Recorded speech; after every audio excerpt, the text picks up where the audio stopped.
Желіде сұмдық ақпарат барша қазақ елі көрсін білсін, хабардар болсын. Ассалаумағалейкум, армы қазақ арнамызға қош келдіңіздер. Әлемде және де Қазақстанда болып жатқан ең үздік жаңалықтарды ең біріншілерден болып білгіңіз келсе, арнадағы подписация және де лайк түймесін басыңыз. Лайк түймесін басқан қолдарыңыз дерт көрмесін. Ал ендеше бастадым. Әйелін пышақтап өлтіріп, артынша өзі асылып қалған. Ақтөбедегі жантүршігерлік оқиғаға қатысты жаңа дерек шықты.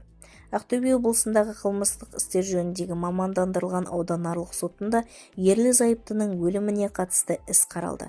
Сотталушының қайтыс болуына байланысты қылмыстық қудалау тоқтатылды деп хабарлайды alаш.kz. Іс материалдарына сәйкес, уақиға 2025 жылдың 20 қарашасында басталған.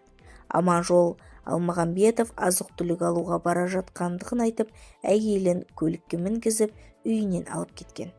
Алайда жол бойында ерлі-зайыптының арасына жанжал туындап, ер адам көлікті тоқтатқан.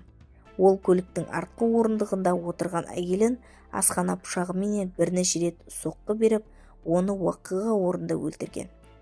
Қылмысты жасағаннан кейін Алмағамбетов мал базарынан арқан сатып алып, жақын маңдағы өндірістік цехтардың бірінде өз-өзіне қол жұмсаған. Бұған дейін ерлі-зайыптылар із-түссіз кеткендер ретінде іздестіріліп, кейін олардың мәйіттері табылған болатын. Сотта бұл іс қылмыстық кодекстің 799 бабы 1 бөлігі бойынша қаралды.